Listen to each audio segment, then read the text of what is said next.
एक व्यापारी व्यापार करने के लिए एक शहर से दूसरे शहर जाता था। बीच में रेगिस्तान का कुछ इलाका पड़ता था।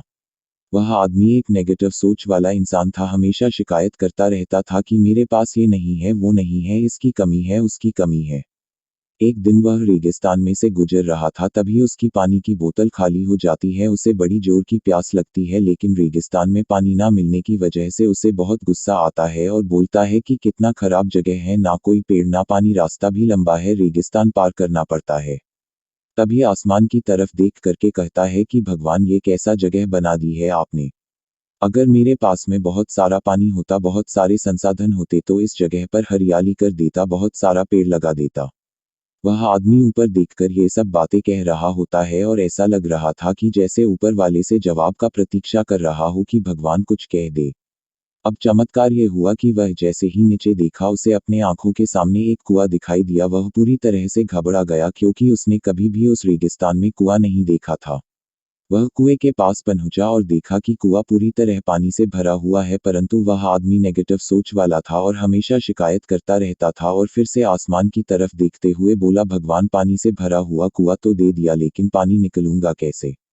तो इस बार जब वह नीचे देखा तो फिर से चमत्कार हुआ। उसे कुएं के पास रस्सी और बाल्टी दिखाई दी, लेकिन आदमी फिर से ऊपर देखा और बोला, भगवान, अब इस पानी को ले जाऊंगा कैसे।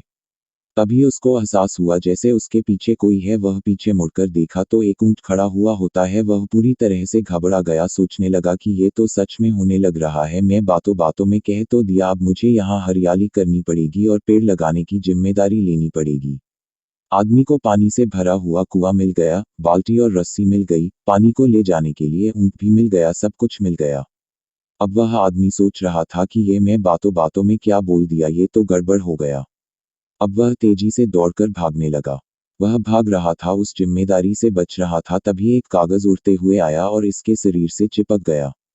उसने जब उस कागज को देखा तो उस पर लिखा हुआ था कि मैंने तुम्हें पानी दिया, कुआं दिया, रस्सी और बाल्टी दिया, पानी को ले जाने के लिए साधन दिया, फिर भी क्यों बचकर भाग रहे हो। उस आदमी को लगा कि मेरे साथ पता नहीं क्या हो रहा है। वह दौड़ते दौड़ते रेगिस्तान को पार कर लिया, लेकिन उस रेगिस्तान को हरा भरा नहीं बनाया।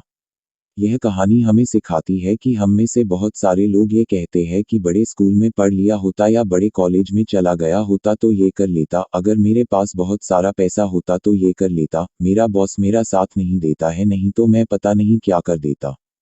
हम हमेशा शिकायतें ढूंढा करते हैं, अपनी जिम्मेदारी से बचकर भाग रहे होते हैं। ये कहानी हमें सिखाती है कि लाइफ में हम जो कुछ भी कर रहे हैं 100% जिम्मेदारी हमारी है कि उस काम को बिना किसी शिकायत के पूरा करें। तो दूसरों पर दोष देना, उनकी गलतियां बताना बंद कीजिए, अपनी गलतियों को सुधारना शुरू कीजिए।